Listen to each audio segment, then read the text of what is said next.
Joined by Rabbi Brian Strauss from Congregation Beth Yeshurun. Good to see you, as always. This is a difficult time right now. Tell me, what kind of conversations are you having in your synagogue now about what's going on in the world right now as it relates to anti-Semitism? Thanks again for having me, Cambrell. It's always a pleasure. And I appreciate the opportunity to talk about what's happening. And I think many people are concerned.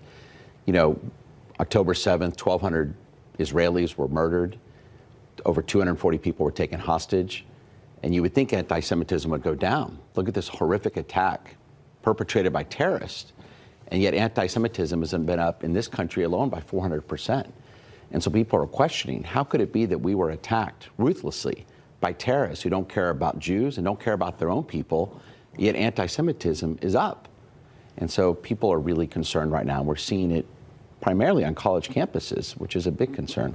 What kind of advice, words of comfort, do you give to the members of your synagogue about what's going on right now? Because they've been exposed to anti-Semitism for quite some time, and now that it's going up, it's just a different level. Well, I remind them that a majority of Americans still support Israel. They understand what Israel's up against. I think most Jews, an overwhelming majority of Jews, also understand what Palestinians are up against. They're up against a corrupt leadership that doesn't care if they die and doesn't care if Jews die. And what I tell my congregants as well is that, why are we seeing anti-Semitism go up on college campuses? We see an ideology, a false ideology, that tries to paint the world in the oppressed and the oppressor. And Israel is unfairly painted as the oppressor. First of all, the world's not that simple. You and I know that. There's no such thing as two categories, the oppressed and the oppressor. And it's too complicated of a problem to simply address the Middle East situation as a fight between the oppressed and the oppressor. It's a tragic situation that the Palestinians don't have a safe, democratic state. I mean, you know, like I do, Israel pulled out of Gaza in 2005. America and other Western powers, including Israel also, gave them money to create a democratic, prosperous, peaceful state. And yet Hamas took over 2 years later and created a mini Iran, where women don't have free, people that are part of the LGBTQ community don't have freedom, where Palestinians, good Palestinians, and most people in Gaza don't want war.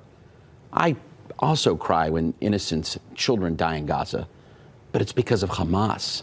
And when Palestinians speak up, they get killed, they get arrested, and it's a tragic situation that terrorists are driving the narrative. So you've gone on record early after the October 7th attack about the rights that Israel has to go after and destroy Hamas. Absolutely. That's what you said. And now you see that's been happening.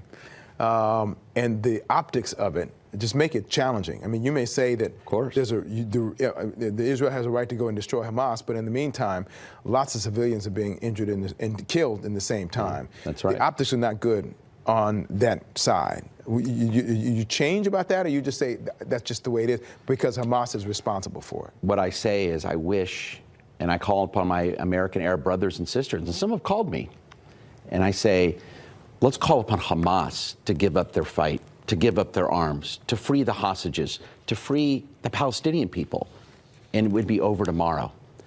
I have to remind the world, and I think it's important, incumbent upon all of us to remind the world that it's Hamas that is guilty for the dying of civilians. There would be no war.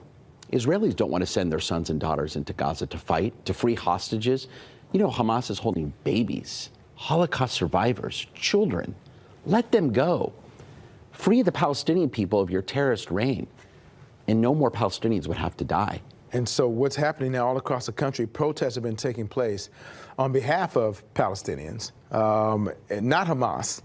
But there is, it's a challenge right now because they seem to blur the lines. The challenge is to make sure that Hamas is viewed as terrorists, but not Palestinians. And there is a definite difference there. How do you view the responsibility of Israel to help, to not be responsible for killing so many civilians? Because right now, that blurs the line between Palestinians and Hamas. I mean, it really does. Right, and that's exactly what Hamas wants. You know, there's an old cartoon, and you may have seen it before, where Israeli IDF, the Israel Defense Forces, stand in front of civilians to protect civilian lives, whether it's in parts of Gaza or in Israel. But the Hamas terrorists have civilians stand in front of them because they succeed in their propaganda war when Israelis die and when Palestinians die. And that's the tragedy of this situation. And Israel, I believe, and I know, is doing all they can to protect civilians in Gaza. But it is difficult. When you have Hamas tunnels underneath hospitals, when you have them underneath schools, when they store weapons in children's rooms, it is a very difficult situation. And I know Israel is a moral army that's doing all it can to try to protect civilians. But their number one priority is to free those hostages and to go after the terrorists that killed so many innocent people. I mean, remind you again, there are literally babies, there are 30 children being held in Gaza against their will. There's a Holocaust survivor. Imagine what she went through in the Holocaust, now being held in Gaza. They don't even allow the Red Cross to visit these hostages. Also, I want to remind you too, and you know this, I had the honor of going to Washington, D.C. on Tuesday. I was surrounded by 300,000 people on the National Mall, Jews and our allies, there to stand up for freedom, for Palestinians and for Jews, for Israelis, and to speak out against anti-Semitism. An overwhelming majority of Americans understand the fight Israel's up against. Yes, there's a small minority that speaks out against Israel. And I want to also remind people too, legitimate criticism of the Israeli government is not anti-Semitism. I criticize our American government sometimes. There are policies I don't like our own government does. But when you get into the blur the lines and you say that the Jewish state doesn't have a right to exist, when you're an anti-Zionist, when you say the Jewish people don't have a right for self-determination in our ancient biblical homeland, then you are anti-Semitic. Anti-Zionism is anti-Semitism. Well, I'm hoping, you know, and we've talked a number of times through the years, I am an eternal optimist. I'm hopeful that things can get better. I know that you are as well. I hope that you'll come back and we'll talk about it, hopefully on the other side when things are improving. Can I say one more thing? Absolutely. I agree with you. The Jewish people have always survived. I think there's many, many Arabs and Palestinian brothers and sisters who also want peace. I think eventually there will be peace. I'll finish with two things. You know one of Israel's best friends in Europe is right now? Germany. If I would have told you that 80 years ago, you never would have believed that. Right. So we never know what the future may hold. And the Jewish people have always brought light into this world. And we will continue to do so. And I've seen so many of my congregants who become even prouder Jews, more involved, and even more willing to do what they can to create peace in this world. So I know in the end, things will get better. Thank you, sir. Thank you, as always. Thank you for your time. Really appreciate it. My pleasure. Rabbi Brian Strauss, just ahead.